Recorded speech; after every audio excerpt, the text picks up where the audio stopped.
noches a todos. Buenos días.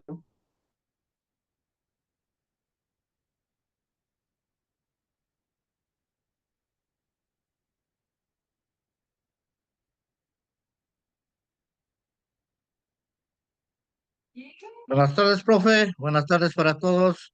Buenas tardes, estimados.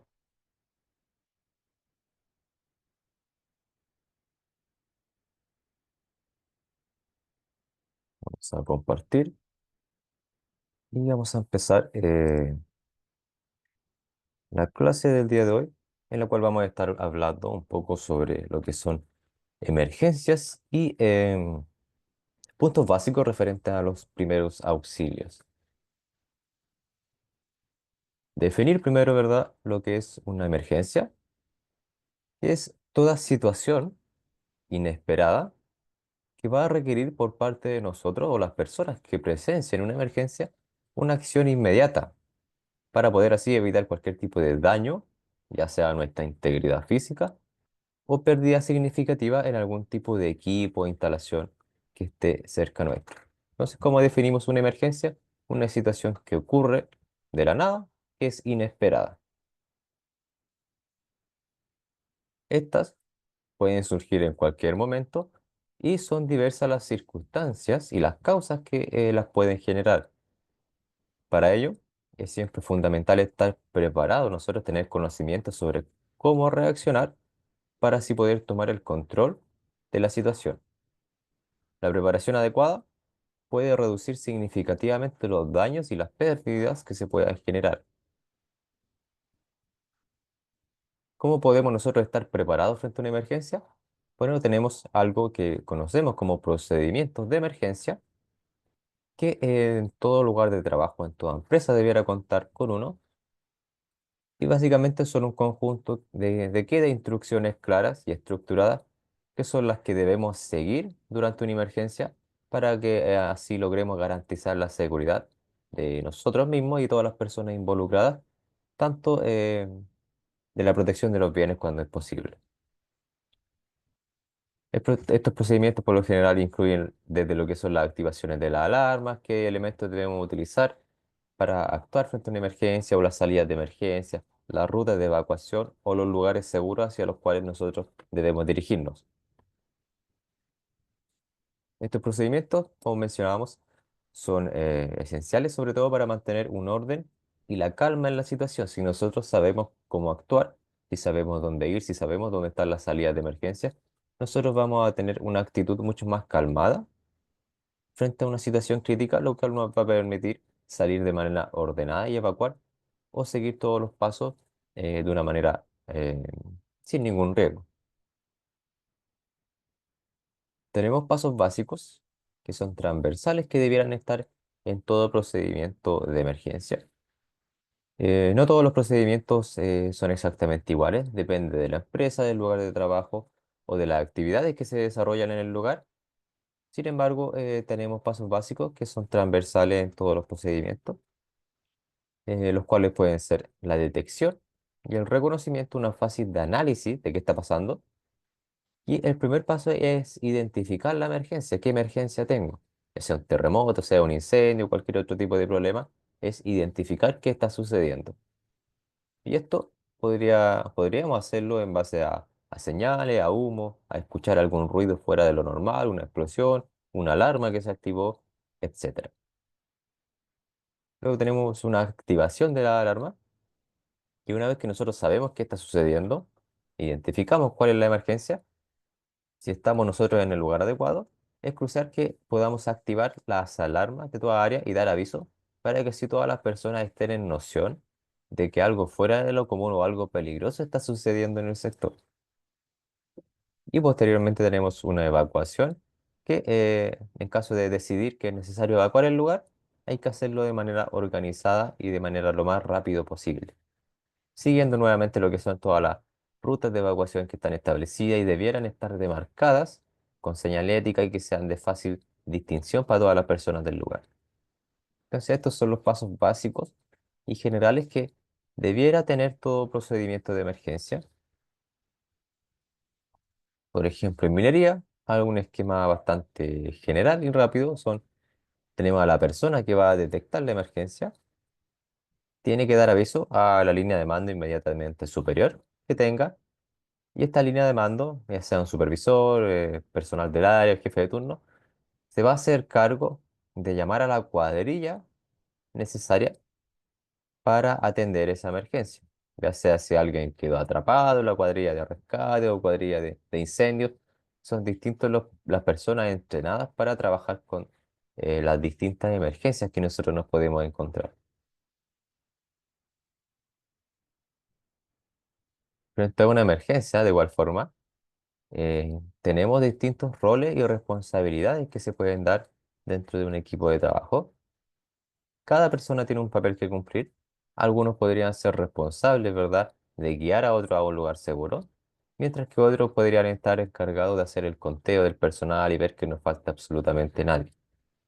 Estas personas, por lo general, son designadas de manera previa, se avisa, hay que estar en conocimiento de quiénes son las personas, en caso de haberlas, que van a dirigir cualquier tipo de evacuación. Y nosotros debemos hacerle caso a esas personas y em, seguir sus indicaciones, ya que estas personas pueden estar entrenadas o tener un conocimiento mayor sobre los lugares seguros hacia los cuales debemos dirigirnos. Las emergencias se clasifican según su naturaleza, cuál fue el origen que tienen.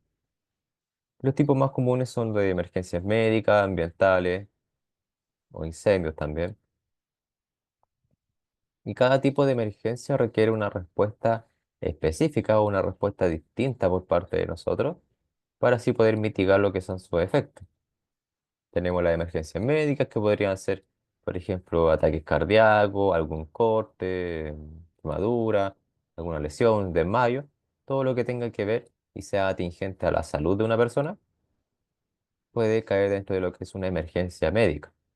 Y es importante que nosotros sepamos reconocer estos síntomas para que podamos tomar una acción inmediata y así ayudar a la persona o, en caso de estar solo, ayudarnos a nosotros mismos. Tenemos emergencias de incendios, que conocer los distintos tipos de incendios, cómo se propagan y qué medidas de prevención y extinción puedo yo aplicar dependiendo del origen que tenga este incendio. Y por lo tanto es importante que nosotros estemos familiarizados con todas las alarmas de incendio y qué pueden significar. Y también tenemos evacuaciones nosotros debemos entender los protocolos de evacuación de nuestra empresa, pues del lugar en el que nos encontramos, nuestro edificio, nuestros departamentos, identificar y siempre tener presente dónde están las rutas de escape y las zonas seguras de encuentro que están designadas. Por lo general, y por reglamento también, toda salida de evacuación de emergencia debe estar designada y ser de fácil reconocimiento por cualquier persona. Por lo general se pone ese monito verde de salida, ¿verdad? Y tiene que estar bastante bien demarcada y ser clara para que todas las personas del lugar puedan estar al tanto de que esa es una salida de emergencia o en caso de cualquier problema, por ese sector es por el cual hay que evacuar.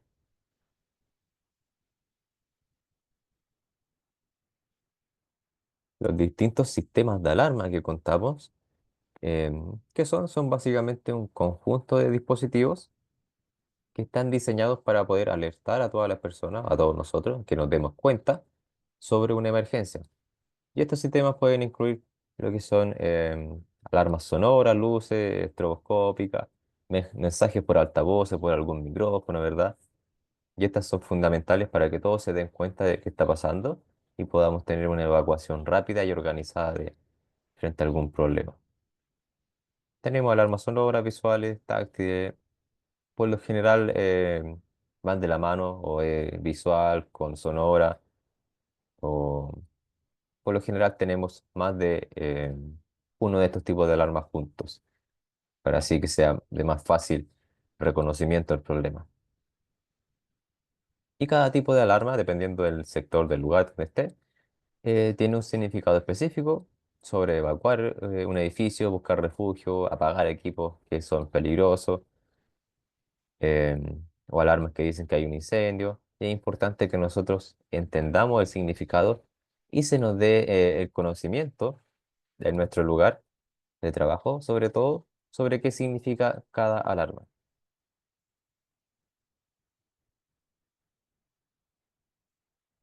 Tenemos en fuego y incendio, ¿verdad? Un tipo de emergencia bastante común. ¿Alguien sabe cuál es la diferencia entre un fuego y un incendio? ¿Son lo mismo o no son lo mismo?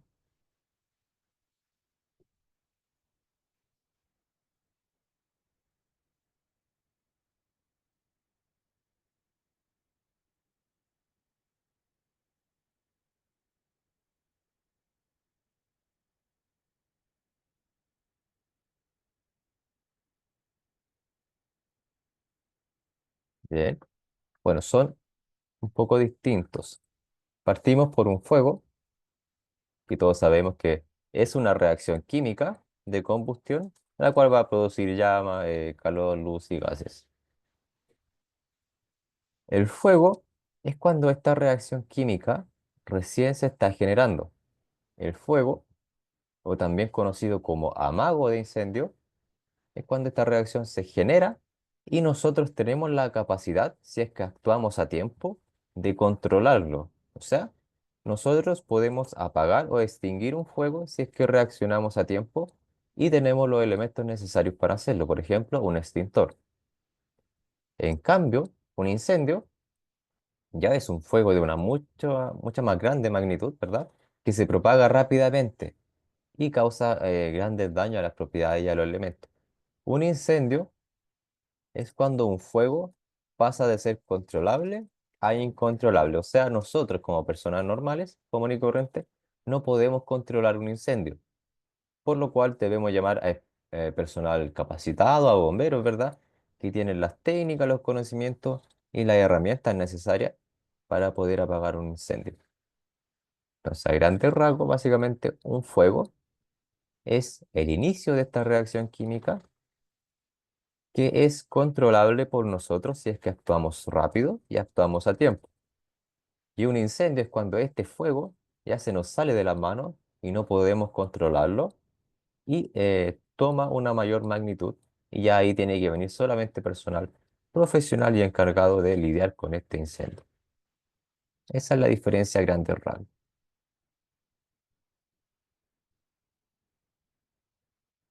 Causas comunes que pueden tener un fuego y posteriormente un incendio, ¿verdad? Tenemos las causas que son por origen eléctrico, que pueden ser por instalaciones que estén defectuosas o sean inadecuadas, que estén mal conectadas, que no tengan algún tipo de mantenimiento adecuado o que las protecciones no sean las adecuadas para las cargas que va a soportar ese sistema. Sabemos, no sé si han juntado alguna vez dos cables, cuando juntamos fácil y neutro, por ejemplo, saltan chispas.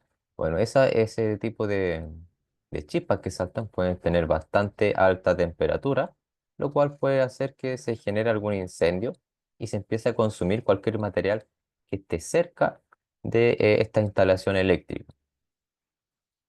Otra causa que podemos ver es la de fricción, sobre todo en partes móviles de las maquinarias, que al estar en roce producen calor. Y este calor, si se eleva demasiado, puede llegar a ser suficiente para causar algún fuego, algún incendio, sobre todo si tenemos algún tipo de lubricante cerca. Chispas mecánicas también son las que estas pequeñas piezas metálicas, que al golpearlas entre sí saltan pequeñas chispas que también podrían llegar a encender algún material. Tenemos lo que son los cigarrillos y los fósforos, que son una causa bastante común, sobre todo en incendios forestales y incendios ambientales también. Y las colillas de cigarro y los fósforos que son tirados despreocupadamente y no nos damos el tiempo de asegurarnos de que estén correctamente apagados, pueden desencadenar en un fuego y así también en un incendio. Tenemos algo conocido como ignición espontánea también, que ya se da por una reacción química, en la cual se genera calor y bajo ciertas condiciones, si es que se cumplen, podría resultar en la ignición de algún combustible.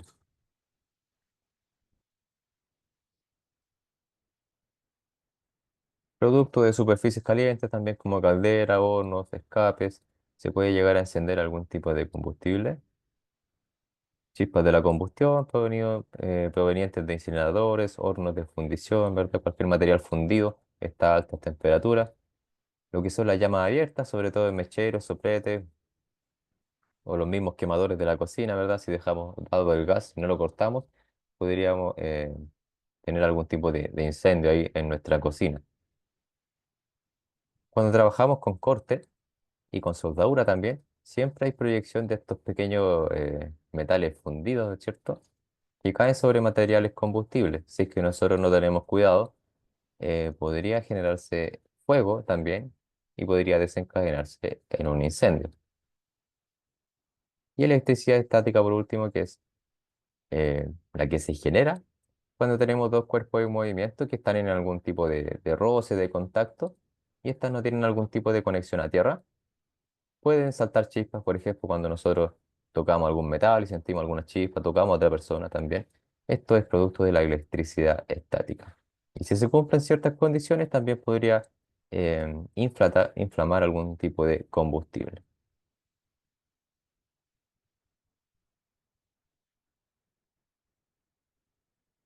Ahora, tenemos algo que conocemos como el triángulo del fuego, que nos dice que el fuego, para que exista, para que se genere, necesita tres elementos para existir y tienen que suceder de manera simultánea, como lo son el combustible, por un lado, el oxígeno y el calor. Si uno de estos tres elementos no está presente, no se puede iniciar la reacción química del fuego. O sea, si no tenemos uno de estos elementos, el fuego no se genera. Por el lado del combustible, nosotros hablamos que son todos los materiales que tienen la capacidad de arder, como lo pueden ser el papel, madera, ropas, paños, bencina, lubricantes, etcétera. Entonces, cualquier elemento que tenga la capacidad de arder, nosotros lo consideramos dentro de la lista del combustible. Por otro lado, también necesitamos calor. Para que un combustible arda, debe recibir el suficiente calor eh, para que inicie su combustión. Cada material inicia su combustión a una temperatura determinada, dependiendo del tipo de material. Dependiendo de este tipo de material, es cuánto calor nosotros necesitamos para que se prenda. Y por último tenemos el oxígeno, que es indispensable para que este proceso de combustión se inicie y se mantenga durante el tiempo. Y la fuente más natural de oxígeno que tenemos es precisamente el aire, en el cual está aproximadamente con una concentración del 21% en el aire. Y el resto son otros gases determinados que están en el ambiente. Por lo cual, si nos damos cuenta del triángulo del fuego de estas tres aristas, nosotros siempre vamos a tener presente una, que es el oxígeno, en la mayor parte de los sectores. Por lo cual solo necesitamos que exista un combustible y que exista el calor adecuado para que ese combustible se prenda.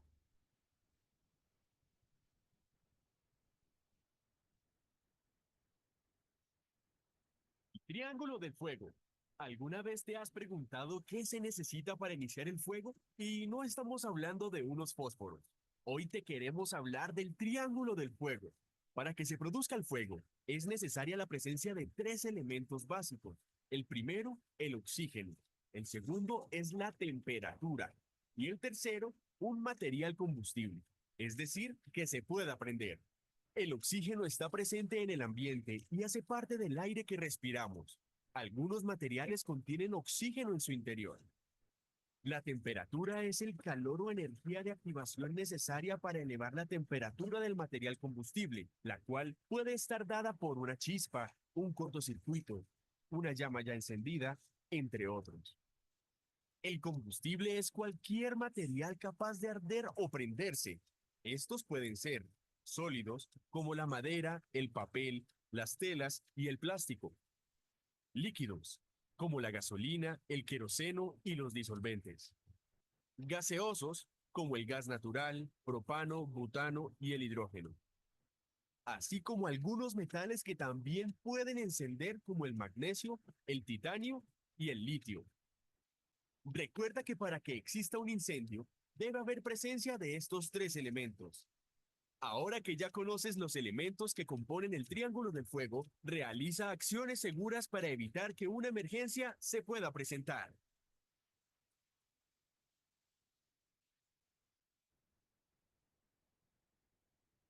Y eso es básicamente como nosotros definimos lo que es este triángulo, ¿verdad? El triángulo del fuego, que son todos los elementos necesarios, precisamente tres, que tienen que estar presentes al mismo tiempo de manera simultánea para que se pueda iniciar algún fuego o se inicie algún tipo de incendio. Ahora, uno de los puntos del triángulo era el calor, ¿verdad? Nosotros también tenemos distintos tipos de transmisión del calor. Recordar que siempre el calor o la temperatura se va a transmitir desde el objeto con mayor temperatura hacia el objeto con menor temperatura. Y siempre va a ser en esa dirección. Tenemos tres tipos o tres formas en las que se transmite el calor. El primero es por conducción y este hace referencia a la transmisión de calor de un cuerpo, de un objeto, cuando está en contacto directo por otro. Si nosotros ponemos dos metales, si uno está caliente y el otro está frío, al ponerlos en contacto va a haber una transferencia de calor desde el que tiene mayor temperatura hacia el que tiene menor temperatura. Ese se conoce como conducción, o sea, por contacto directo. Otro tipo de transmisión de calor se llama convección. Este hace referencia a la transferencia de calor que sucede a través de los fluidos. Podría ser gases, vapores o líquidos, los cuales por lo general ascienden debido a las diferencias de temperatura y densidad con respecto al aire del ambiente. Por ejemplo, cuando se junta una corriente de aire caliente con una de aire frío, se forman estos remolinos, estos tornados, ya que empieza esta transferencia de calor eh, a través de estos fluidos, que el aire también es un fluido, y esa transferencia de calor se llama convección, que es la que sucede mediante dos fluidos a distinta temperatura. Y también por último tenemos lo que es la radiación, que es la transferencia de calor que se da por medio de ondas electromagnéticas cuya intensidad depende de la temperatura del cuerpo que las esté emitiendo. Y una particularidad, a diferencia de las otras dos, a diferencia de la conducción o a diferencia de la convección, es que la radiación no necesita un medio físico para su transmisión. ¿Y a qué nos referimos con esto? Por ejemplo, en un ejemplo conocido que tenemos de transmisión de calor por radiación es el mismo Sol, ¿verdad? Ya que el Sol manda su onda electromagnética a través del vacío, a través del espacio, donde no hay ningún medio físico, y llegan a la Tierra y se transforman en calor. Ese es el principal ejemplo que tenemos de la transmisión de calor por medio de radiación. Y podemos ver si ponemos un metal directamente en el carbón, en las brasas, podríamos tener conducción, transmisión por conducción. Cuando el aire se calienta y asciende y se mezcla con el aire frío es por convección. Y otro ejemplo de radiación es cuando los metales alcanzan cierta temperatura y se tornan rojos incandescentes, también liberan energía calórica por medio de radiación.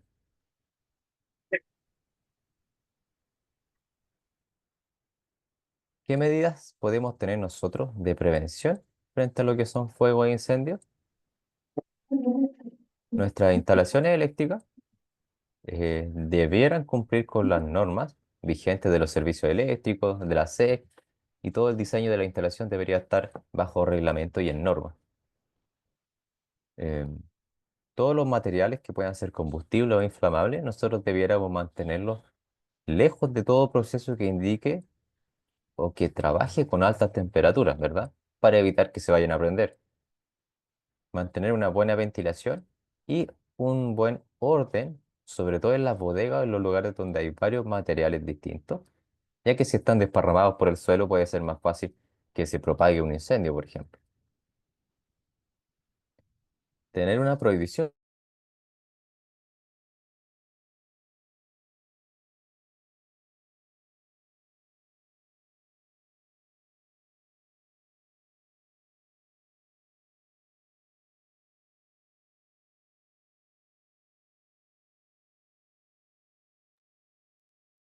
perdió la señal, profe.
Bueno, y vamos a continuar, se me cayó el internet aquí. Voy a compartir de nuevo y vamos a continuar con la clase.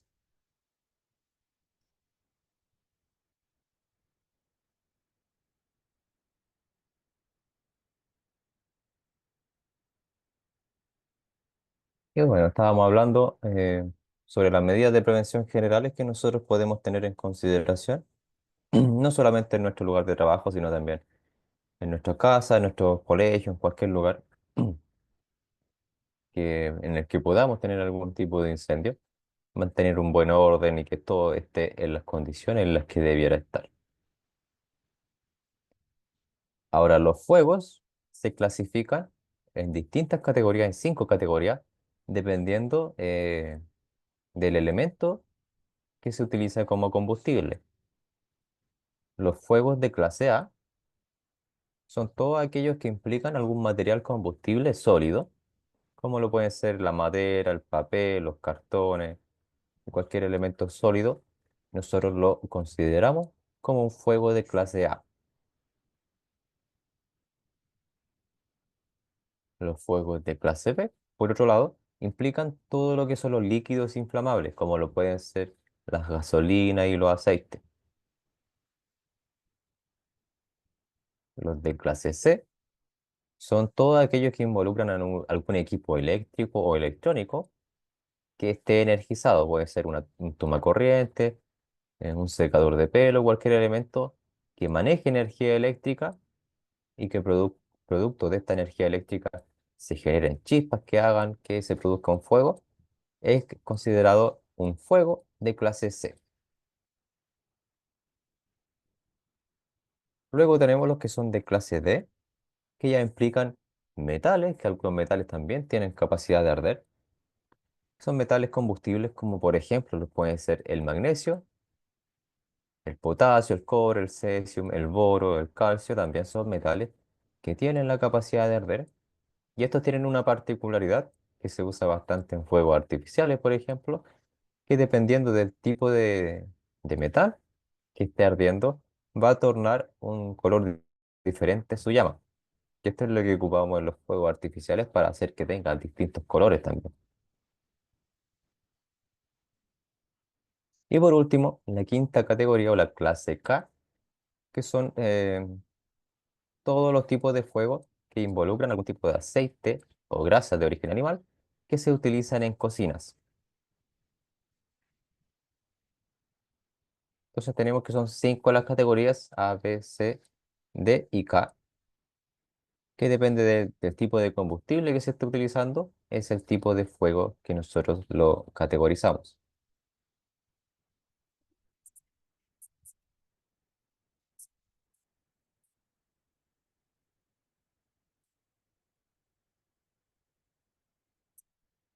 Varía según el tipo de material combustible.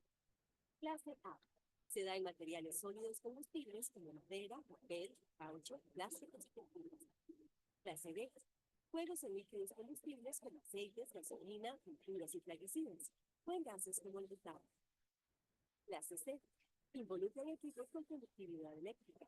Por ejemplo, los provocados por cortocircuitos en cables y tomacorrientes. Clase D. Son fuegos en objetos que contienen metales como magnesio, titanio, circonio, litio y sodio. Clase K. Fuegos en utensillos o áreas de cocina que involucran aceites y grasas animales o vegetales.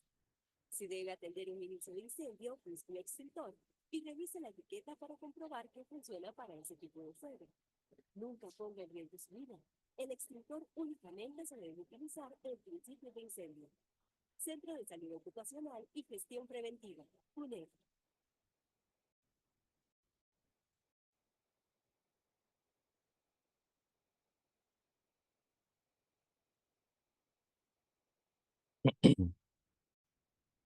Y ahora, ¿cómo controlamos los incendios o los controles de los incendios? Son todo el conjunto de medidas que nosotros podemos tomar con la finalidad de disminuir o eliminar los efectos del fuego una vez que éste se ha producido. ¿En qué se basan los controles del fuego, los controles de incendio? También se basan en el triángulo del fuego. Sabemos que necesitamos que estos tres elementos se presenten de manera simultánea para que haya fuego, por lo cual esto también lo utilizamos para extinguirlos. Un método de extinción, que se conoce método de extinción por enfriamiento, consiste en absorber el calor del cuerpo en combustión.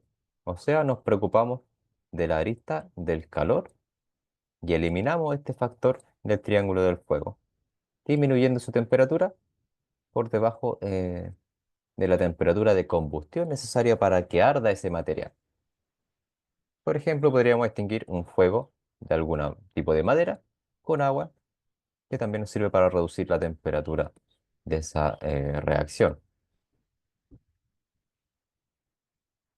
Tenemos la extinción por sofocamiento también, que consiste en disminuir o eliminar por completo el oxígeno del aire que se encuentra presente o está rodeando el material que está en combustión, como por ejemplo podemos extinguir algún tipo de líquido inflamable con espuma o cubrir con una tapa de olla un sartén que se encuentre o que se esté quemando, que tenga alguna llama, ¿verdad?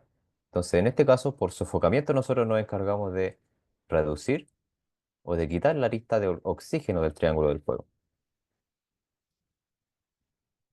Y por último tenemos eliminar la parte del combustible, que consiste en sacar este material, segregándolo del proceso de combustión, como por ejemplo podríamos, si tenemos dado el gas en una cocina, Al nosotros cortar el gas, debería apagarse la llama ya que estamos cortando el suministro del combustible, que en este caso es el gas que nosotros ocupamos para cocinar.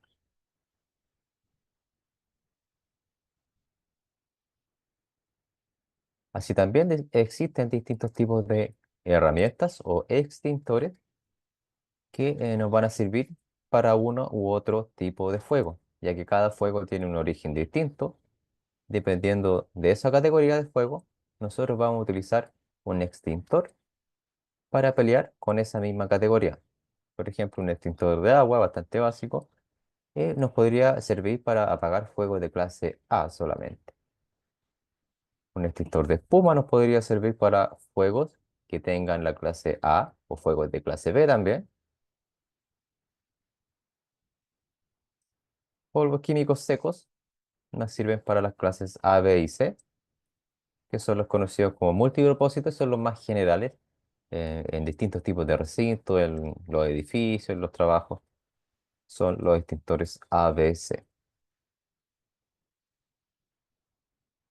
También tenemos algunos que son un poco más específicos, como lo pueden ser un extintor de halón 1211, que también nos sirve para fuegos A, B y C. Extintor de polvos específicos, se le conoce también.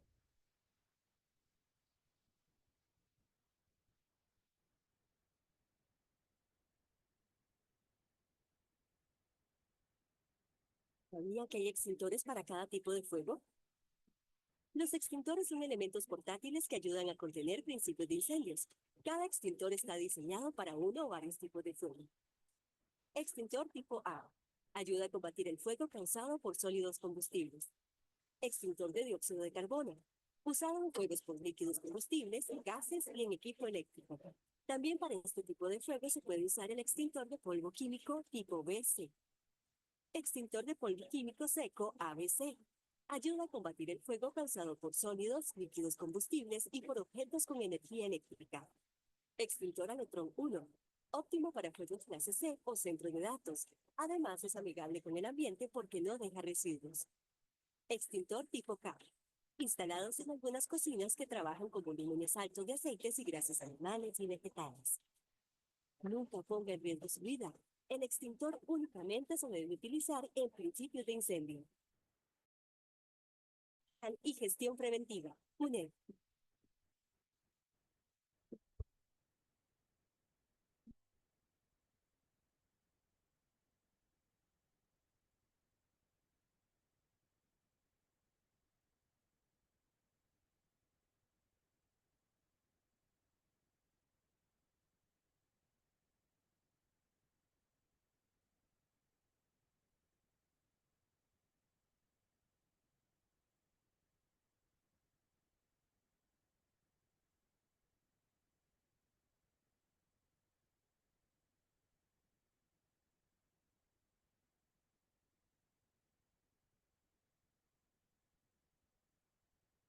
¿Qué es un extintor de incendio?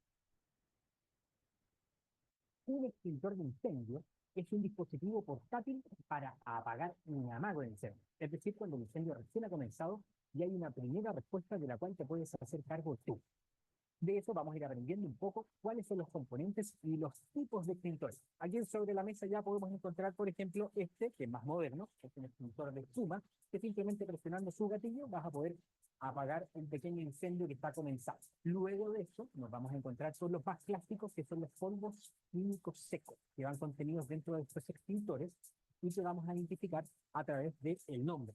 Y también lo vamos a identificar a través de este manómetro, que indica si el extintor está debidamente presurizado. Recuerda que los extintores se deben mantener cada cierto tiempo. Y lo más importante es que los conozcas. Salgas al pasillo de tu edificio, los toques, los tomes en tus manos y veas cómo funcionan. Y no tengas miedo, porque este sistema te puede servir de tremenda ayuda para apagar un incendio y ayudar a tu familia. El extintor se compone de una manguera, que es la que nos permite dirigir el polvo químico seco, en este caso, a la base del fuego. Se compone de este manómetro que nos indica si está presurizado correctamente y se compone de un seguro que vamos a encontrar acá. Mientras este seguro esté inserto dentro de la manilla, el extintor no va a funcionar. Así que no tengas miedo de bajarlo del muro ni nada. Una vez que retiras este seguro, el extintor ya está listo para poder operar. También nos vamos a encontrar con otro tipo de extintores que son el de dióxido de carbono y que funciona para otro tipo de fuegos más especializados. Este es un gas inerte que está al interior a presión. Una vez que retiras el seguro y presionas la manilla, va a comenzar a liberarse este gas que lo que hace es sofocar el fuego. Vamos a revisar en detalle más datos de este extintor y dónde poder encontrar.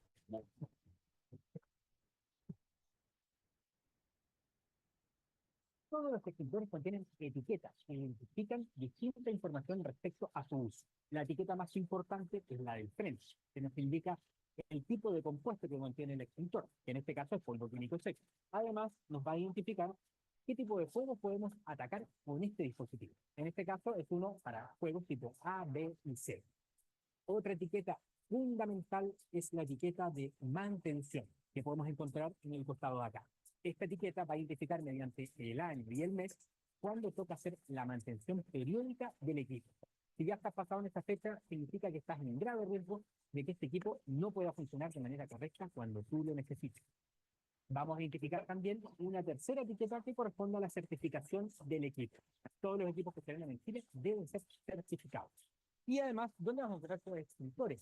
Seguramente has visto en tu departamento, en tu oficina, que están distribuidos en distintas partes. Por lo menos debe haber uno por piso. Además, en los subterráneos, donde están los estacionamientos, debe haber más unidades distribuidas. Los vamos a encontrar en los muros a una altura máxima de 1,30 m. De esa forma, lo puede descolgar incluso una persona en silla de ruedas. Y además, siempre van a llevar esta identificación en español que dice extintor. De esta manera lo podemos identificar rápidamente. Obviamente, quizás en tu casa no lo tienes, te invitamos siempre a tener un kit de seguridad con un extintor que te pueda ayudar. Y recuerda, lo más importante es que cada un año deben ser mantenidos. Y sobre todo, una vez que comienza el amago de incendio, nunca olvides llamar a bomberos, porque si de amago pasa incendio, seguramente este equipo no va a ser suficiente para poder controlar la emergencia.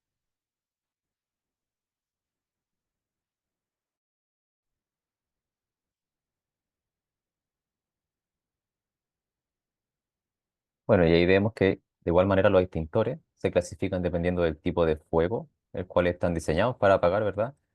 Y las distintas etiquetas que nosotros tenemos que tener cuidado de leer para ver contra qué tipo de fuego nos sirve el extintor y si es el adecuado que nosotros podemos emplear para tratar de sofocar o apagar cualquier tipo de amago de incendio, ¿cierto?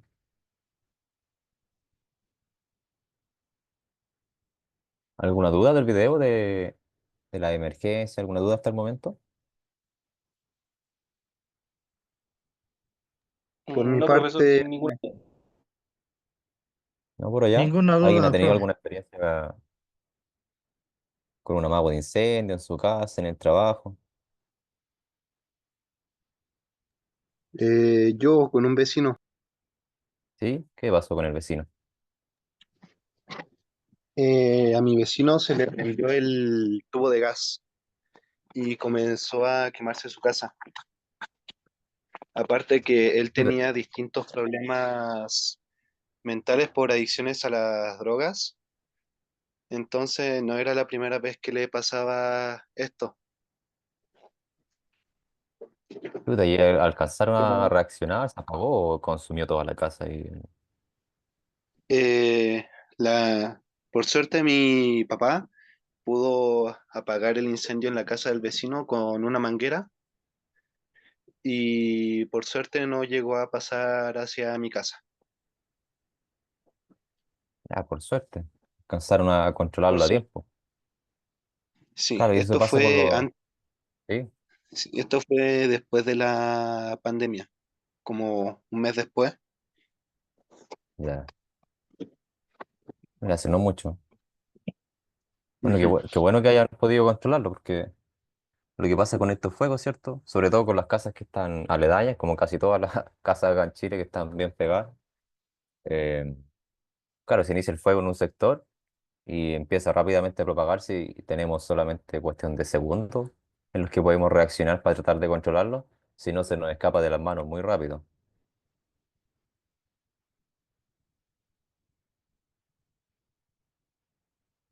¿Alguien más ha tenido alguna experiencia similar? ¿Alguien ha ocupado alguna vez un extintor en su vida?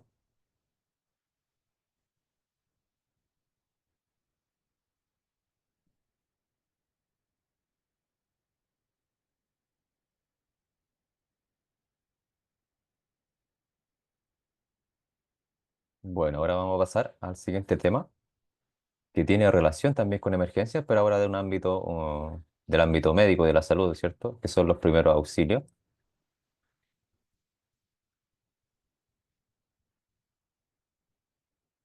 ¿Y a qué nos referimos con este concepto de los primeros auxilios? Son básicamente, apuntan al conjunto de acciones que nosotros debemos tomar. ¿Qué son las que nosotros debemos tomar frente a un accidente o un incidente que involucre personas o nosotros mismos?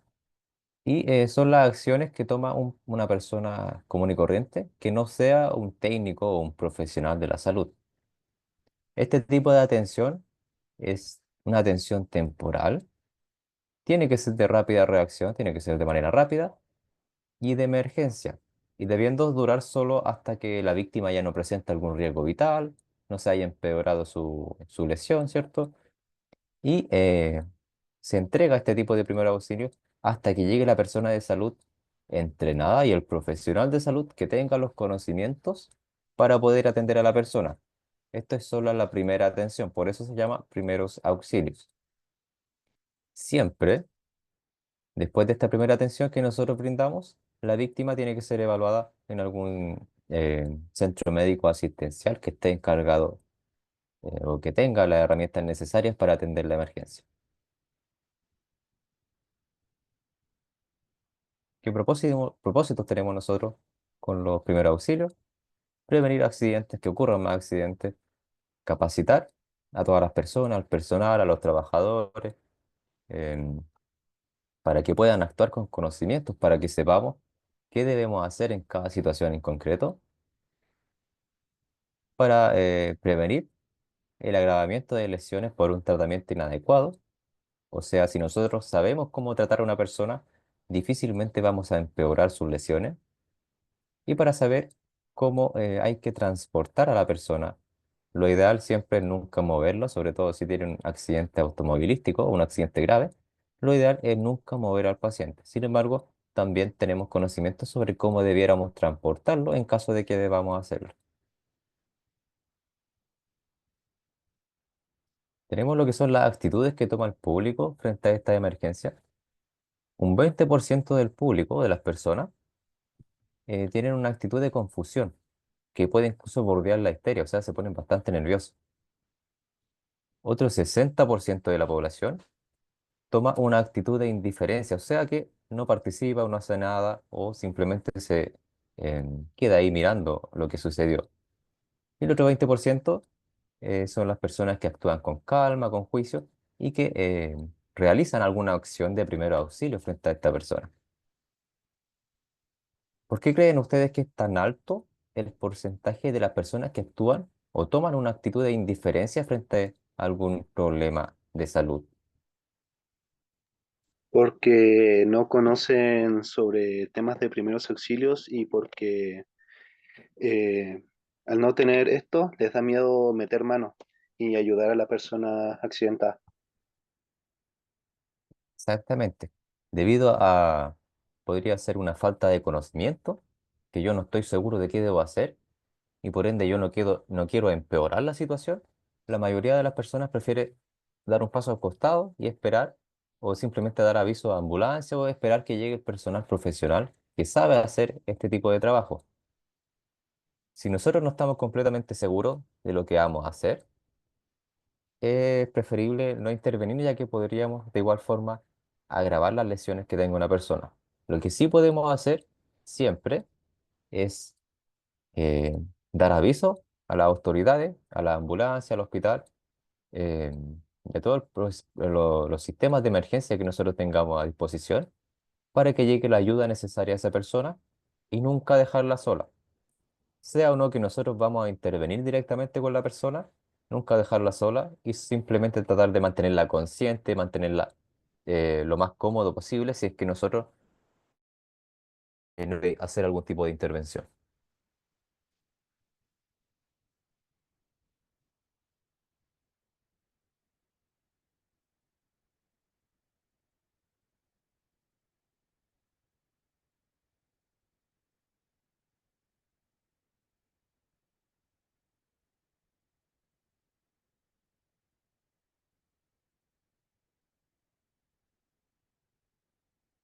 Con los primeros auxilios básicos.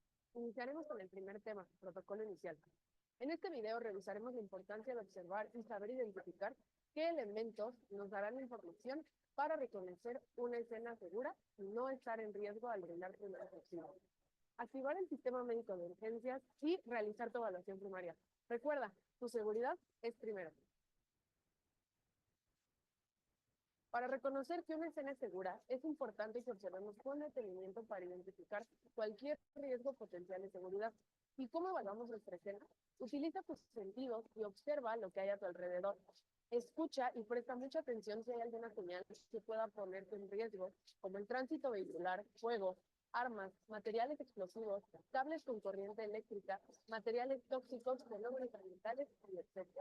Si identificas alguna de estas amenazas, mantente alejado y es momento de activar el servicio médico de urgencia.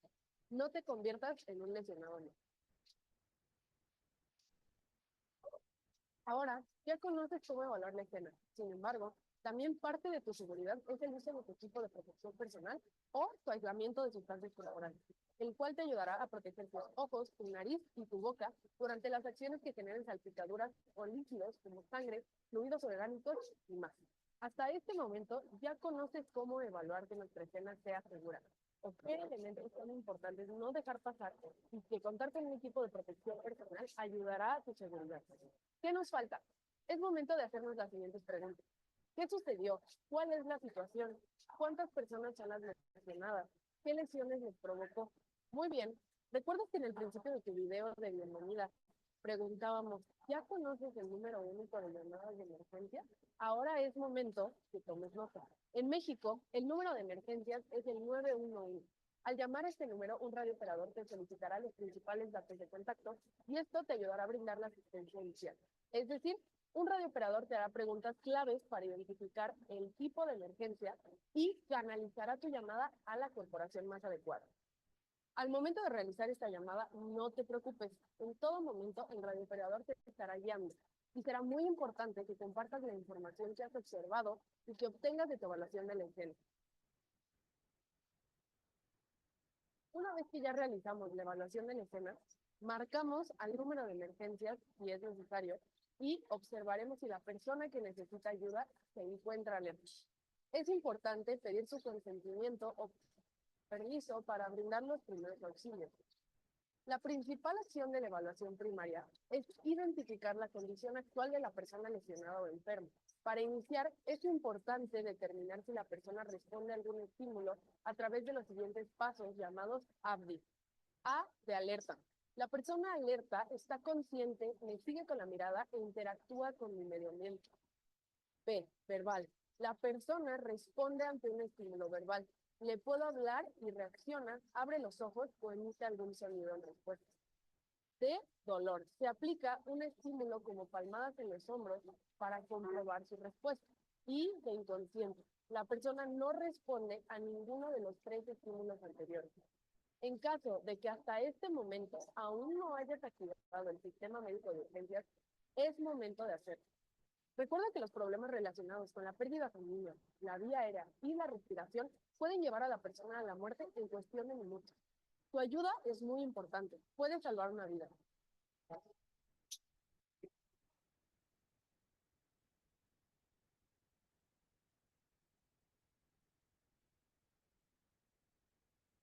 Bueno, y ahí tenemos, ¿cierto? Primer paso siempre es importante analizar el entorno antes de llegar y actuar o hacerle algo a la persona que tiene algún problema. Siempre analizar que nosotros estemos fuera de peligro también, ya que no queremos caer también como una segunda víctima y aumentar el número de lesionados. Entonces, lo primero es evaluar el entorno, que no haya ningún peligro para nosotros antes de ir a atender a la persona accidentada. Luego, ya sea que nosotros vayamos a interactuar directamente con ella o no, es bastante importante que nosotros demos aviso al personal profesional, a ambulancia, para que lleguen a la escena y ver en qué condición se encuentra la persona. Si es que nosotros no vamos a interactuar directamente, nosotros aún así podemos tener conocimiento y darle esta información al personal de la salud especializado para que ellos puedan tratar a la persona de una manera mucho más rápida y eficiente. Dependiendo del lugar también donde ocurren los accidentes, tenemos distintos tipos de clasificaciones. Los accidentes del hogar o accidentes domésticos, que son donde ocurre finalmente la mayoría de accidentes, si bien no son siempre de extrema gravedad, perdón, la mayoría sí puede afectar a niños o cualquier persona inocente, alguna persona de mayor edad, ¿verdad? Y las lesiones más frecuentes que podemos tener ahí son siempre quemaduras, cortes, sobre todo en el área de la cocina, donde hay distintos elementos que nos pueden ocasionar algún tipo de lesión. Accidentes del trabajo, ¿verdad? Como estuvimos hablando en las clases anteriores, que esto ya se toman también desde un punto de vista legal y de la seguridad del trabajador, bajo la ley 16744 que estuvimos viendo en las clases anteriores. Tenemos también accidentes de tránsito, que son todos aquellos que involucran algún tipo de movilización mecánica, como pueden ser algún auto, alguna moto, un camión, una micro, un tren, etcétera.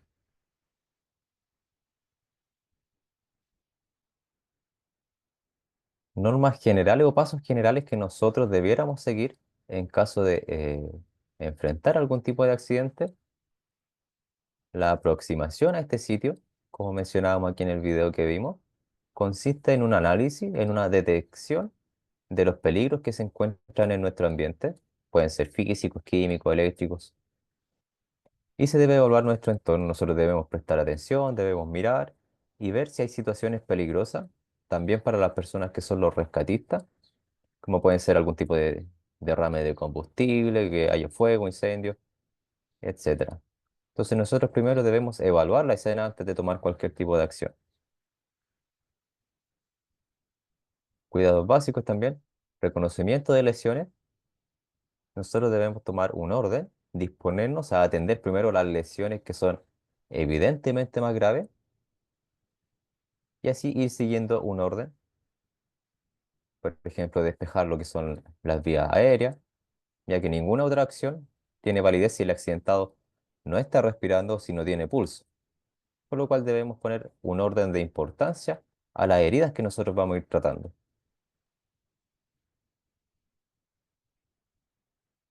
Otro cuidado básico que podríamos tener es ayudar a la respiración, haciendo respiración boca a boca o RCP en caso de que lo necesite la persona. Podemos verificar sus condiciones evaluando la actividad cardíaca, ¿cierto? La respiración, eh, una inspección visual, si hay algún tipo de sangrado, de hemorragia, si la persona está consciente o no. Son factores que nos van a ayudar a determinar qué acción o qué es lo que debemos hacer, cómo debemos actuar. Para evaluar cualquier tipo de daño neurológico, ¿verdad?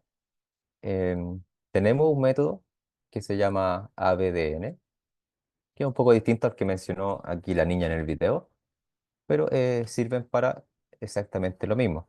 Tenemos la primera letra A, que nos habla sobre la alerta, y esto nos va a dar el indicio si es que la persona está consciente o no, si está consciente de lo que le sucedió, si es consciente de su ambiente. Luego tenemos lo que es la B, de voz, que es cuando una persona emite algún ruido o se comunica con nosotros. Hay una respuesta de parte de la persona cuando nosotros le hablamos. Si es que no tenemos ninguna de estas dos anteriores, hacemos un reconocimiento de la letra D, la cual nos habla del dolor. Nosotros proporcionamos un pequeño estímulo doloroso a la persona para ver si es que tiene algún tipo de reacción. Y ya si no presenta ninguno de los tres métodos anteriores, no responde a absolutamente nada, eso significa que ya el accidente o la persona está en una situación de riesgo mucho mayor, ¿cierto? Porque no hay ninguna respuesta a ningún estímulo que nosotros le estamos dando.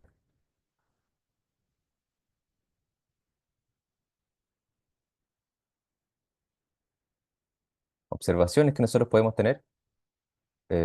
Cuando hay pérdida del conocimiento de una persona, nosotros podemos sospechar que hubo algún tipo de golpe, algún tipo de traumatismo a nivel de la cabeza. En casos de shock o intoxicación, nosotros podríamos ver una leve decoloración de los labios. En caso de que una persona esté sufriendo ataques de epilepsia, obviamente los movimientos bruscos del cuerpo o que tenga saliva espumosa también son síntomas que nos indican que una persona ha tenido o está teniendo un ataque de epilepsia. Y en caso de que tenga algún tipo de obstrucción de la vía respiratoria, podría presentar obviamente tos y lo que es respiración ruidosa. Podría tornarse de cambiar un poco de color, ponerse un poco más azulado, ¿verdad? Producto de que no está pudiendo respirar.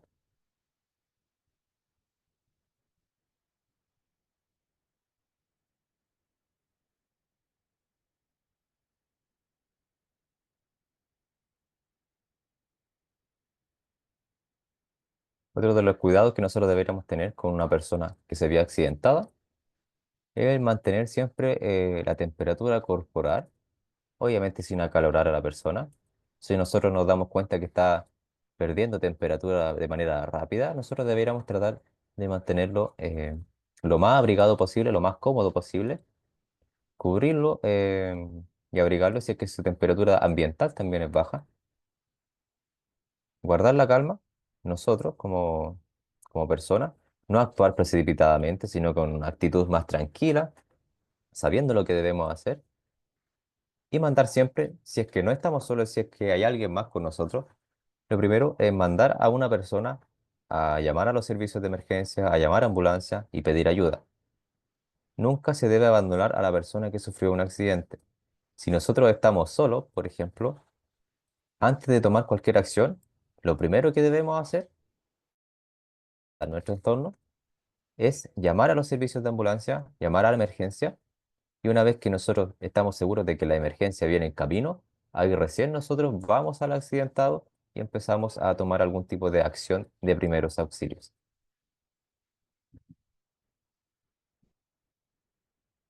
Por ningún motivo se le debe dar algún tipo de líquido o alimento a una persona que sufrió un accidente, ya que no se justifican de ninguna manera en ninguna lesión, aunque la persona diga que tenga sed o cualquier cosa, no se le debe dar ningún tipo de líquido, ya que no sabemos si puede tener algún tipo de lesión interna a nivel de órganos, ¿verdad?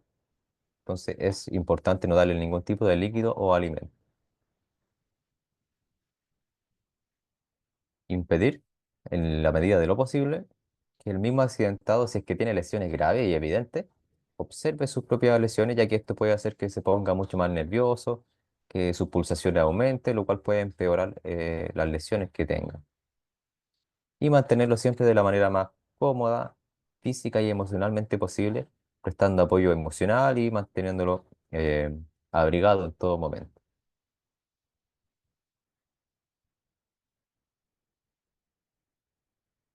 Casos más frecuentes que pueden suceder de primer auxilio es que una persona se desmaya y los síntomas que puede tener antes del desmayo pueden ser mareos justo antes o sensación de una falta de fuerza, una debilidad en las piernas, algún tipo de alteración en la visión, que vea borroso, que desenfoque la vista, taquicardia también, que es una aceleración de la frecuencia cardíaca, que empieza a sudar mucho o el sudor frío, como le decimos, o que incluso presente náuseas y vómitos, son indicios que nos pueden dar cuando una persona está a punto de desmayarse.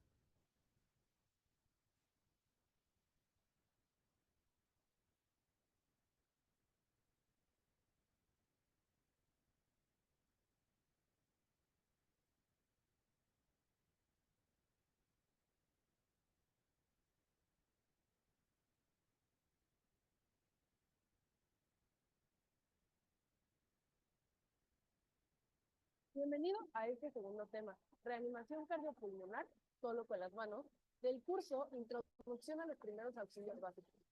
En este video aprenderás a identificar un paro cardiorrespiratorio, los pasos para realizar una RCP solo con las manos. De acuerdo con estadísticas del INEGI, las enfermedades del corazón prevalecen como uno de los factores principales de muerte en la población mexicana. Es por ello que saber RCP solo con las manos puede ayudarte a salvar una vida. ¿Y tú, sabes qué es la RCP solo con las manos y cuándo se utiliza?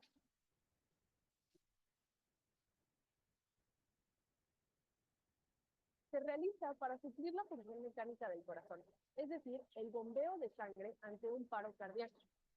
Se realiza la RCP solo con las manos cuando la persona afectada o lesionada no responde a ningún estímulo y no respira o solo jadea o boquea.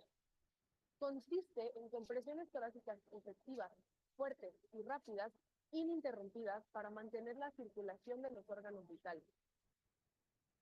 Ahora recuerda, si estás acompañado, pide a alguien más que active el número de emergencia. En México es el 911. Solicita un desfibrilador externo automático y comienza a realizar la RCP solo con las manos. Si estás solo, activa el sistema médico de urgencias e inicia la RCP solo con las manos. Para realizar de manera correcta una RCP solo con las manos, debes exponer el tórax de la persona que requiere la atención. Colocar tus manos entrelazadas en el centro del tórax sobre la mitad inferior del esternón. Al comprimir, recuerda mantener una frecuencia de entre 100 a 120 compresiones por minuto con una profundidad de 5 a 6 centímetros en adultos. Permite que el tórax se vuelva a expandir después de cada compresión. Si la persona no recupera el estado de alerta, continúa comprimiendo hasta que pueda ser relevado. Es decir, que alguien continúe dando RCP hasta que llegue la ayuda profesional o hasta el agotamiento. Ante la llegada del sistema médico de urgencias, proporciónales el tiempo estimado durante el cual has brindado la RCP.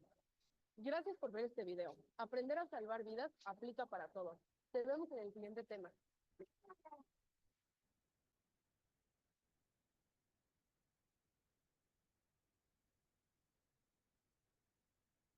Ahora, importante como se mencionó en el video, esta maniobra, la maniobra de RCP, solo se hace cuando la persona o no está respirando o la persona no tiene pulso cardíaco. Una vez que la persona reincorpora estas funciones o vuelve en sí, nosotros detenemos este movimiento y dejamos de hacerlo.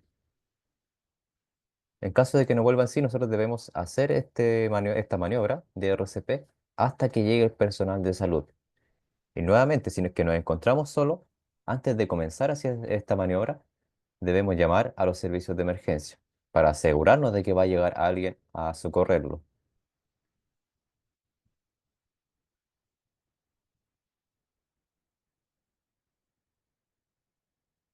Nuevamente, en caso de desmayo, debemos activar los sistemas de emergencia, poner a la persona en posición de seguridad, que es una posición de costado horizontalmente, soltar la ropa que se encuentre muy pegada al cuerpo, como pueden ser las corbatas o cualquier tipo de bufanda. Y obviamente en caso de que no recupere la conciencia, llamar a los servicios de emergencia, 131 en este caso, y si no está respirando, obviamente iniciar todo lo que es la maniobra de RCP. Una persona que se encuentra en shock puede presentar síntomas de palidez, pulso débil, sudoración nuevamente, se puede encontrar muy angustiado, muy nervioso y puede presentar sed de manera repentina o incluso también vómitos. ¿Qué debemos hacer? Obviamente verificar que la escena sea segura para nosotros, activar los sistemas de emergencia, poner a a la persona en posición de seguridad, en posición horizontal, abrigar a la persona y tratar de que controle su respiración. En caso de algún tipo de herida, ¿verdad? Podríamos tener lo que son separaciones en la piel y las heridas por lo general van acompañadas de un sangramiento, por lo cual son relativamente fácil de distinguir. ¿Qué debemos hacer? Tratar en lo posible de que nuestras manos estén limpias, lavar la zona que fue afectada con abundante agua, no utilizar ninguna otra cosa que no sea agua, no ponerle jabón, no ponerle pasta de dientes, no ponerle absolutamente nada, solamente agua. E intentar que toda la zona quede limpia y se limpie, que salgan todas las partículas sucias de la herida. Se aplica presión con un apósito o con un paño limpio en caso de que no tengamos un apósito específico. Y una vez que se haya detenido, importante, una vez que se haya detenido el sangrado, no hay que retirar este apósito. ¿Por qué? Porque podríamos retirar el coágulo que se formó, haciendo que vuelva a sangrar la herida. Este apósito se deja ahí, si hay que seguir poniendo más, se ponen uno sobre otro y se fijan con cualquier tipo de tela adhesiva, cualquier tipo de vendaje que nosotros tengamos a mano.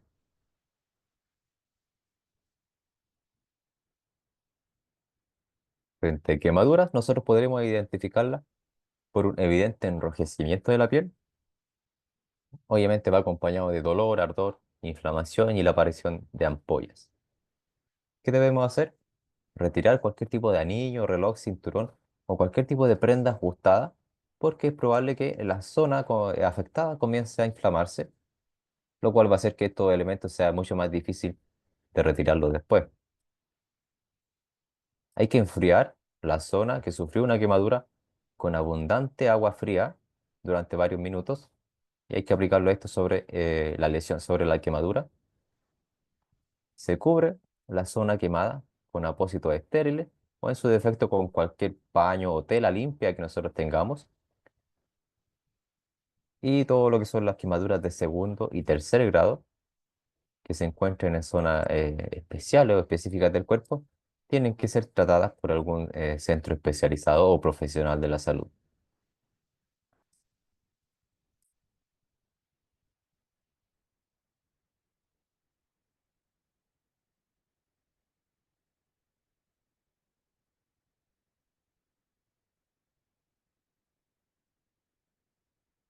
¿Qué son los primeros auxilios? Son los procedimientos terapéuticos no profesionales urgentes aplicados a una víctima de accidente o enfermedad repentina en tanto llega el tratamiento especializado. ¿Sabes cómo actuar si tú o alguien cercano a ti sufre alguna quemadura? Verifica que no exista algún riesgo en el entorno, como por ejemplo fuego o alguna fuga de gas. Haz una vista panorámica del lugar, evalúa la situación e identifica si se trata de una quemadura de primer, segundo o tercer grado. Si es una quemadura de primer grado, la víctima tendrá enrojecimiento, piel seca, ardor e inflamación, ya que esta daña una capa superficial de la piel. Si tiene ámpulas, es una quemadura de segundo grado que afecta la segunda capa de piel. Una quemadura de tercer grado implica la destrucción de músculos, nervios, piel y huesos y no habrá dolor porque se destruyen las terminaciones nerviosas. Si la quemadura fue causada por fuego, remueve la ropa que no esté pegada. Enfría la zona quemada con agua a temperatura ambiente hasta que alivie el dolor. Cubre la zona con una gasa o una tela húmeda sin ejercer presión. Finalmente, cubre la gasa previamente colocada con otra gasa o una tela húmeda y limpia.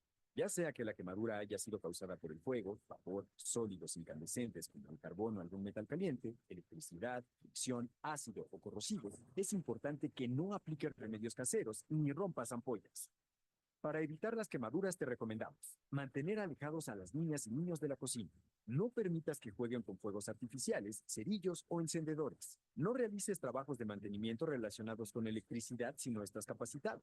Mejor llama a un especialista. Si es una emergencia, llama de inmediato al 911 para enviarte los servicios médicos necesarios.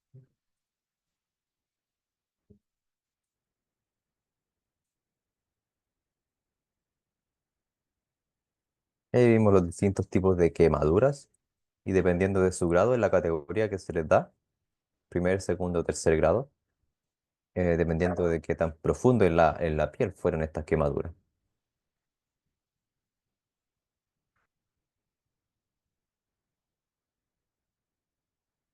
¿Alguna duda, estimados, hasta el momento?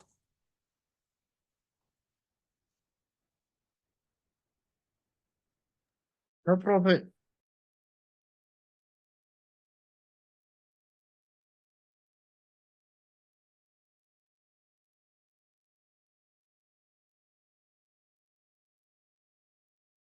Vamos a continuar donde quedamos. Estábamos hablando de algunos de los casos frecuentes que podríamos encontrarnos, ¿verdad? A la hora de atender primeros auxilios. Tenemos lo que son las contusiones también, donde se presentan dolor, hinchazón, hematomas. Y lo importante frente a estos golpes o contusiones es, las primeras 12 horas se debe aplicar frío. De forma intermitente puede ser aplicar 10 o 15 minutos frío, después dejar pasar una hora o dos en la tarde y volver a aplicar frío de 10 a 15 minutos. Siempre teniendo ojo y teniendo cuidado de no dañar la piel, no poner hielo seco directo en la piel, ya que la podríamos dañar.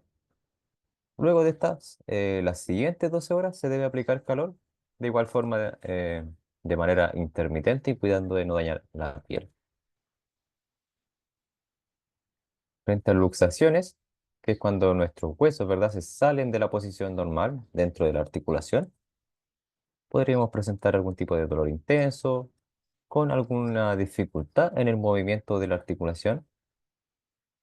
Es importante llevar a la víctima o al paciente al servicio de urgencia para que solo el personal profesional les devuelva a colocar el hueso en su posición normal.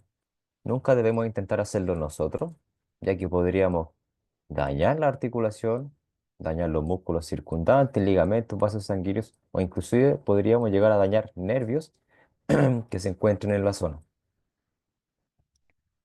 Tratar de no mover la zona, no mover la extremidad que se vio que tiene una luxación y poner nuevamente hielo, ya que ayuda a reducir el dolor y la inflamación. En el 15 también podemos presentar algún tipo de inflamación, hematomas, y nuevamente se tiene que tener reposo, evitando mover la articulación. Colocar hielo ayuda al dolor y a la hinchazón, sobre todo, e inmovilizar la zona afectada y tratar de no cargarle ningún peso. En hemorragias, em, acostar a la víctima, abrigarla, nuevamente cubrir la herida con apósitos y tratar de aplicar un vendaje para que estos apósitos sigan comprimiendo la herida y así tratar de frenar que salga la sangre al exterior.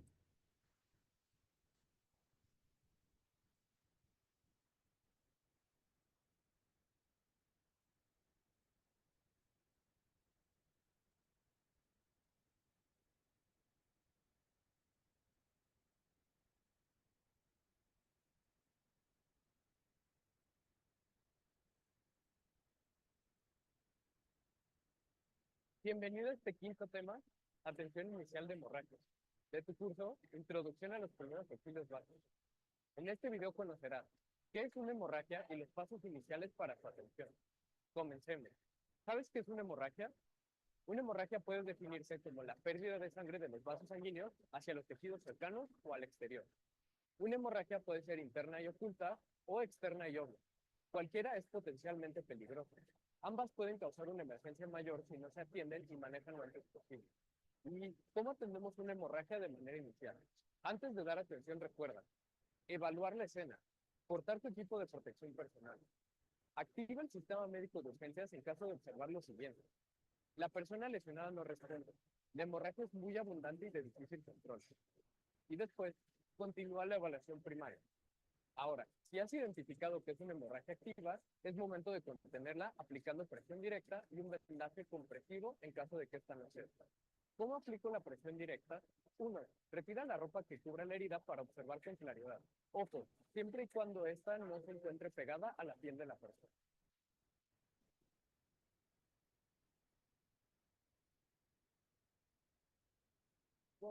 Con ayuda de un apósito o paño limpio, realiza la presión directa sobre la herida con la hemorragia. 3. De inmediato, ejerce presión directa con la apósito. 4. Coloca más gasas u otros apósitos sobre la primera y después fija todo con un vendaje para completar la tensión de la presión directa. Es momento de colocar un vendaje compresivo. Recuerda, este vendaje debe iniciar de tal forma que el apósito o gasas que se encuentren sobre la hemorragia quede por debajo del vendaje. Realiza 2 vueltas y presiona en cada una de tal manera que observes que la hemorragia haya cedido.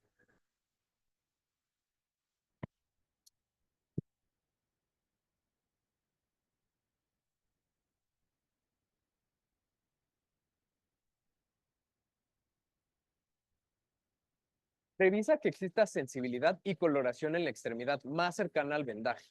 Vas por excelente camino. Ahora ya sabes cómo dar atención inicial a hemorragia. Vamos con el siguiente video.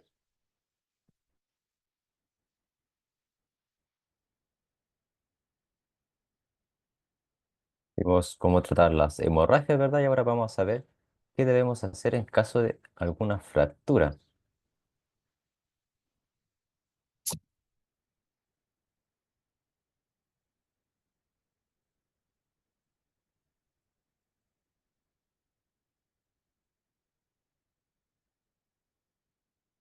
Lo estás haciendo muy bien. Bienvenido a este sexto tema, atención a fracturas de tu curso de Introducción a los primeros auxilios básicos. En este video conocerás la definición de qué es una fractura y los pasos para su atención. Comencemos. ¿Sabes qué es una fractura? Una fractura es la interrupción o pérdida de la continuidad del tejido óseo, es decir, la ruptura de un hueso. ¿Cómo se clasifica una fractura? Bueno, una fractura se puede clasificar en fracturas cerradas y fracturas abiertas o expuestas. ¿Cómo identifico una fractura cerrada? Bueno, una fractura cerrada es donde existe una ruptura del hueso, sin embargo, no atraviesa la piel. Algunos de los síntomas que pueden manifestarse en una fractura cerrada son hipersensibilidad, deformidad, hematomas, inflamación, crepitación ósea, incapacidad funcional y dolor. ¿Y cómo identifico una fractura abierta? Una fractura abierta ocurre cuando el extremo cortante de un hueso atraviesa la piel, lo cual puede ocasionar hemorragia. Y bien, ¿cómo debes atender una fractura? Para brindar los primeros auxilios ante una fractura, es importante que realices una correcta inmovilización. Antes de dar atención, recuerda evaluar tu escena, portar tu equipo de protección personal, activar el sistema médico de urgencias en caso de observar lo siguiente. La persona lesionada no responde, la hemorragia es muy abundante y de difícil control y continúa con tu evaluación primaria. A. En caso de que la hemorragia sea activa, tu prioridad será detener la hemorragia. B. Inmoviliza de manera manual la extremidad afectada para aliviar el dolor. ¿Y cómo lo hacemos? Restringe el movimiento de dos articulaciones más cercanas a la fractura. Para realizar la inmovilización puedes apoyarte en una férula, la cual puedes hacer con cartón o material moldeable pero firme. Mide la férula de cartón con la extremidad que se encuentre sana. Valora la sensibilidad, movimiento y circulación en la parte más lejana de la extremidad lesionada. Una vez que ya mediste la férula de cartón con ayuda de alguien más, coloca la férula en el sitio de la lesión.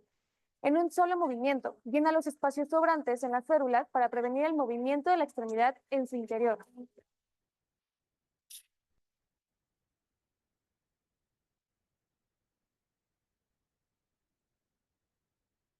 Pasaje circular para fijarle la férula de cartón.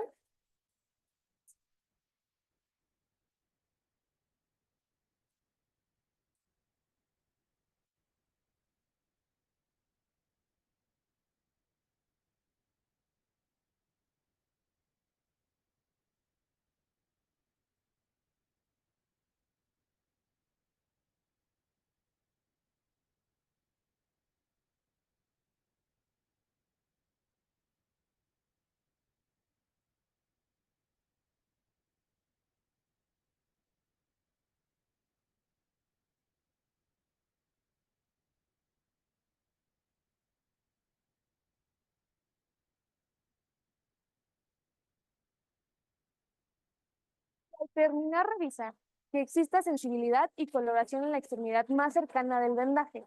Después de inmovilizar, considera con mucho cuidado elevar la extremidad, lo cual ayudará a disminuir la inflamación y el dolor.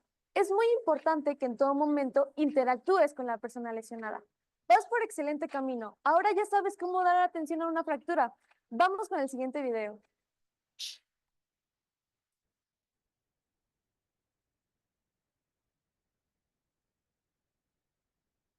Y nos explicaban cómo atender una fractura. Lo ideal es siempre nunca mover directamente la parte afectada, sino que más bien tratar de inmovilizarla con lo que tengamos a mano.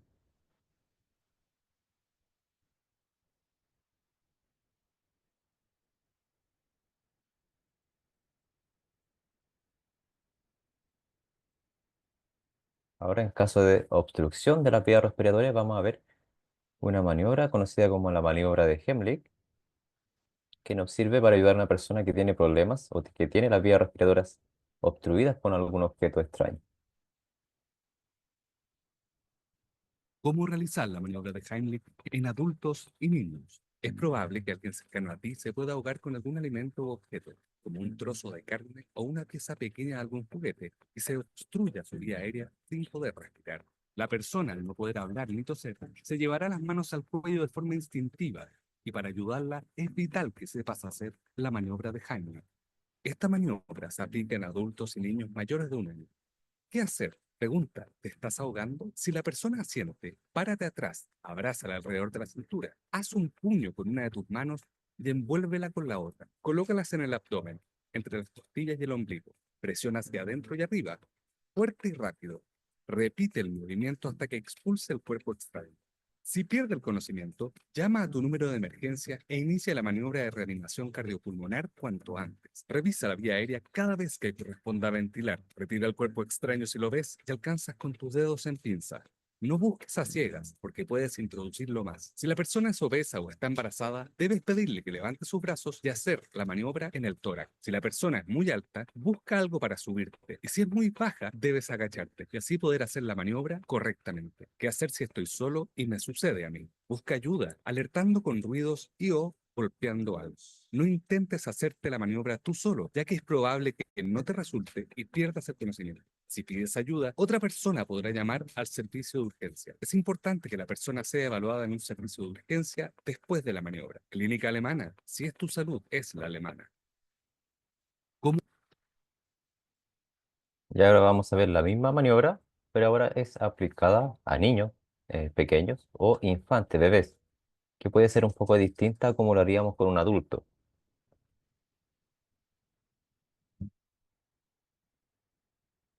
Hola, soy Carlos Torralba, enfermero del Servicio de Urgencias del Hospital Niño Jesús de Madrid y hoy vamos a explicar la desobstrucción de la vía aérea por cuerpo extraño tanto en lactante como en un niño un poquito más grande. Cuando hablamos de obstrucción de la vía aérea es que un cuerpo extraño se nos va en vez de hacia vía digestiva hacia los pulmones, digamos, y se queda impactado bien en la tráquea, con lo que obstruye completamente, o bien en algún sitio de la vía aérea, con lo que hay una obstrucción incompleta. En los niños, lo más habitual, juguetes pequeños con lo que están jugando o trozos de comida. Para evitar esto, hay veces que es muy sencillo. En un niño menor de 5 años no debería de comer frutos secos porque su capacidad de masticación y de deglución no está todavía muy desarrollada y es muy fácil que sea tragante. Y tampoco debería jugar con piezas pequeñas ni con juguetes pequeños. Las salchichas, por ejemplo, de Frankfurt es muy intentarlas cortar longitudinalmente para que no se queden redondas y construyan trozos de comida, juguetes pequeños, lo que os he dicho. Bien, la forma de diagnosticarlo es muy sencilla porque es de aparición brusca, estando jugando o comiendo, y la señal universal del niño es que se echa la mano al cuello y que está tosiendo o que es incapaz de toser. Lo primero que tenemos que hacer, avisar pidiendo ayuda si hay alguien cerca, y si está tosiendo el paciente, si es una tos eficaz, lo que vamos a hacer es animarle a que tosa. Tose, tose. No hay que dar golpes en la espalda, no hay que hacer nada porque nada de lo que hagamos va a ser tan eficaz como su tos. En el momento en que ya la tos no es eficaz, está poniéndose un poco azul, vemos que la tos es muy superficial y no vale para nada, iniciamos las maniobras de desobstrucción. Si el paciente está consciente, un niño mayor de 1 año, lo que nos colocaremos en su espalda, pondremos este brazo sujetando del tórax, le echaremos hacia adelante y con el talón de mi mano le daré 5 golpes en mitad de las dos escápulas, 5 golpes secos. 1, 2, 3, 4, 5. Si con esto no es suficiente, si no he hecho el cuerpo extraño, haré 5 maniobras de Heimlich. Con mi puño lo colocaré justo debajo del tórax, con la otra mano por encima y haré compresiones hacia adentro y hacia arriba. 1, 2, 3, 4, 5. Haré estas maniobras de 5 golpes en la espalda, 5 compresiones abdominales, hasta que eche el cuerpo extraño o hasta que el paciente se quede inconsciente. Si se queda inconsciente, le tumbaré en el suelo e iniciaré las maniobras de RCP básica. Si el niño está consciente, está tosiendo y vemos que es una tos eficaz, vamos a animarle a que tosa. Nada de lo que yo haga va a ser mejor que la tos que él va a producir para mover el cuerpo extraño. En los lactantes es muy habitual tender a cogerlo, agitarlo, menearlo. Esto, aparte que no conseguimos nada bueno, es bastante peligroso. Así que si está tosiendo, simplemente dejamos que tosa. Y en el momento que la tos sea ineficaz, que vemos que se empieza a poner azul, que esa tos ya no hace nada, es cuando le cogeremos y empezaremos con las maniobras para desobstruirle. En un lactante, lo que haremos es que lo cogeremos con un brazo, poniendo la mano en la cara y dejándole la cara y los ojos libres, y le colocaremos con la cabeza hacia abajo. Haré 5 golpes con mi mano entre las dos escápulas. 1, 2, 3, 4 y 5. Y si no lo ha echado, le daré la vuelta y haré 5 compresiones. Esta vez no lo haremos en el abdomen por riesgo de lesión. Lo haremos en el mismo sitio donde hacíamos la reanimación cardiopulmonar. Entre las dos líneas intermamilares, con mis 2 dedos, empujaré hacia abajo y hacia arriba. 5 veces. 1, 2, 3, 4, 5. Y así alternaré hasta que expulse el cuerpo extraño, hasta que se quede inconsciente. Le volveré a voltear. 1, 2, 3, 4, 5. 1, 2, 3, 4, 5. Si el niño se queda inconsciente, le pondré sobre un plano duro y empezaré la RCP básica.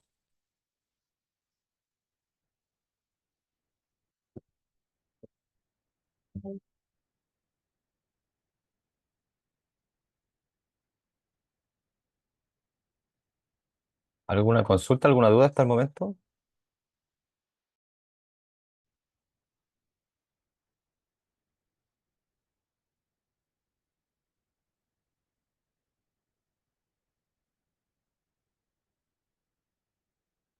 No, profe. No, profe.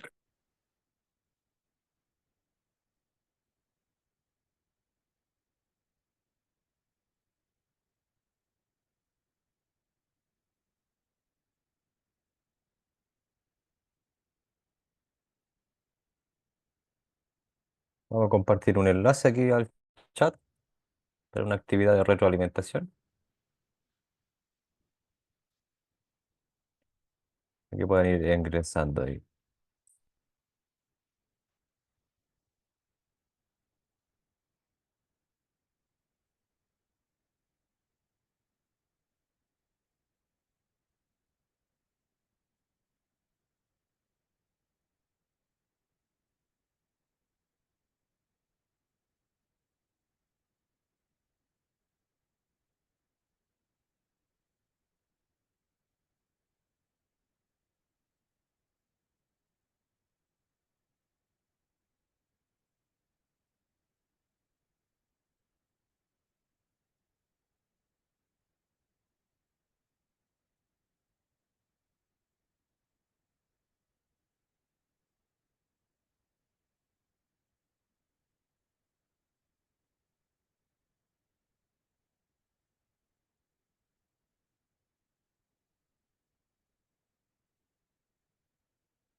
Sí, porque el cargo me está estresando peor.